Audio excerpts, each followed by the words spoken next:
So let's talk about the Chancellor. This is very curious, Miriam. The Sunday papers were briefed by Number 10, or people close to Number 10. There was to be no reshuffle of junior ministers on Monday. Monday morning, you open the papers, there's to be no reshuffle.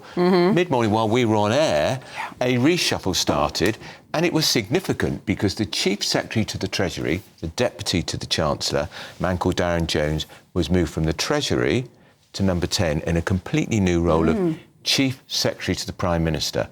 Also, the Prime Minister is having his first ever private personal economic advisor, based in Number 10, a Baroness who was a Deputy Governor of the Bank of England.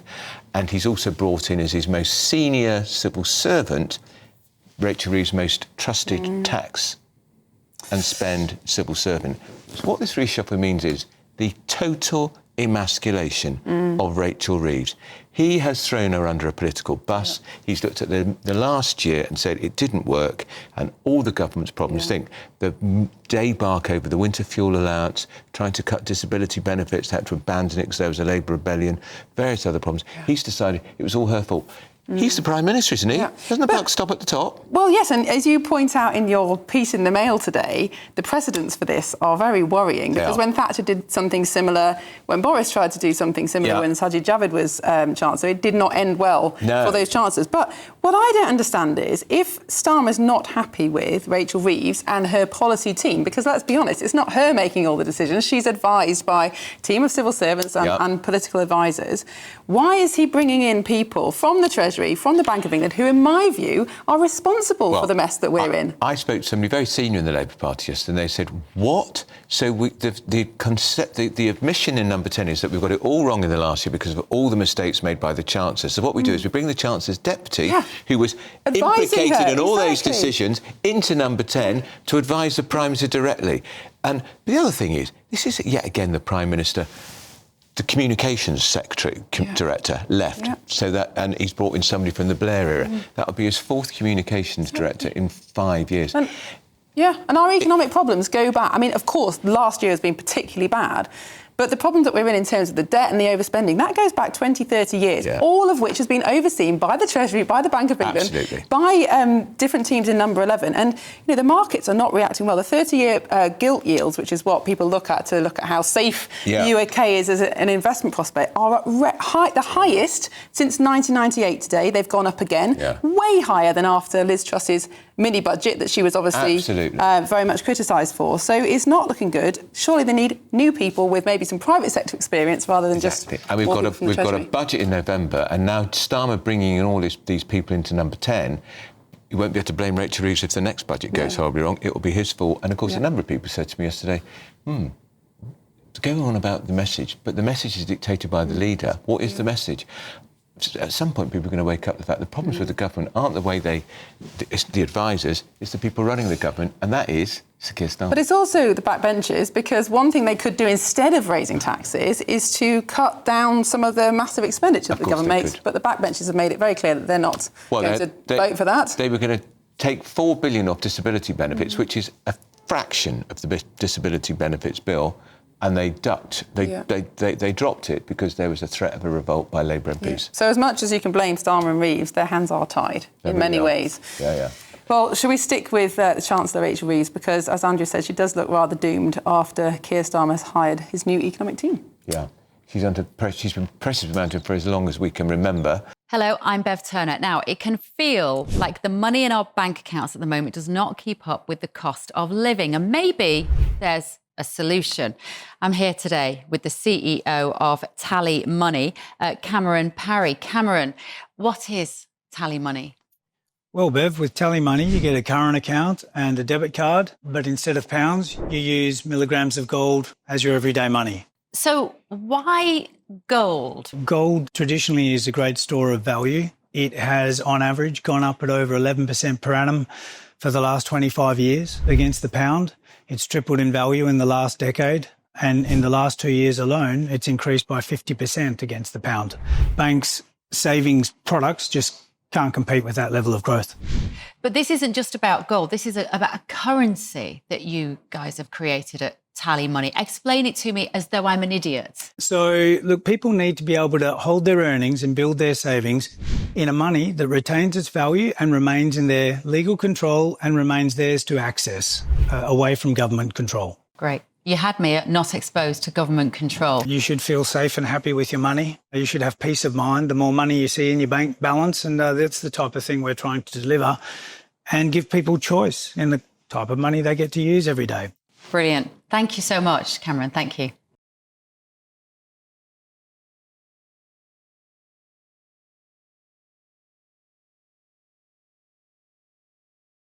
Why don't we talk to Olivia Utley, who is our political correspondent. Olivia, there's a picture I thought on the front, I think it's on the front of the Daily Telegraph, Rachel Reeves smiling through the pain, putting on a brave face, but there's no disguising this, is there? The Chancellor's had her wings clipped by the Prime Minister.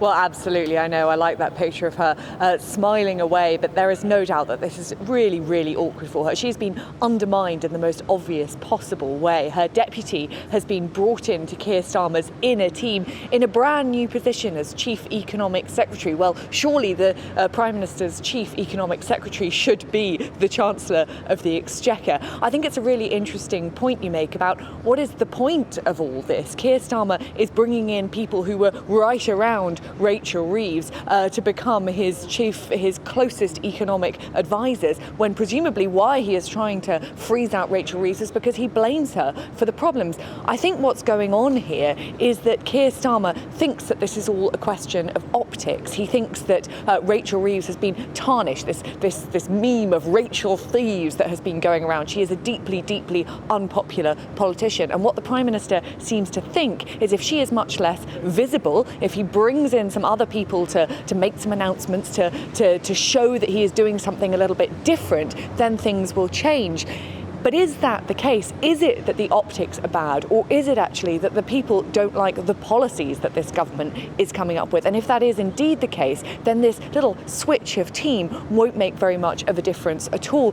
I think on a personal level, one can sort of sympathise with Rachel Reeves. Keir Starmer said going into the election that he didn't want to raise any of the major taxes. That left Rachel Reeves with very, very little wiggle room. She was painted into a corner. And then once she got into power, the reforms to both welfare and the winter fuel payments that she wanted to make to save a little bit of money, she wasn't able to do because of political pressure on the Prime Minister. Of course, both the Prime Minister and the Chancellor are from a very kind of tax and spend mindset, which some of our viewers probably don't think is the way to make growth happen. But the two are in lockstep on that. So it doesn't really work for the Prime Minister just to sort of blame the Chancellor. I think the piece you wrote in the Daily Mail today, Andrew, is really interesting because I think there isn't a good precedent for this. Once a Prime Minister either sidelines their Chancellor or gets rid of their Chancellor altogether, it is basically an admission that their way of governing isn't working particularly well. And it does feel as though Rachel Reeves has become a bit of a scapegoat. If that scapegoat is no longer in the picture anymore, then perhaps eyes will turn onto the Prime Minister himself. This could be a move that backfires for Sir Keir Starmer. And people forget as well, I made the point this morning in the Mail, one of the titles the Prime Minister enjoys, all Prime Ministers enjoys, is First Lord of the Treasury. But what he effectively did when he got into Number 10, he was impressed by the work Rachel Reeves did in opposition. He effectively subcontracted all responsibility for the economy to the Treasury and the Chancellor. Madness. Can you imagine Margaret Thatcher having done that?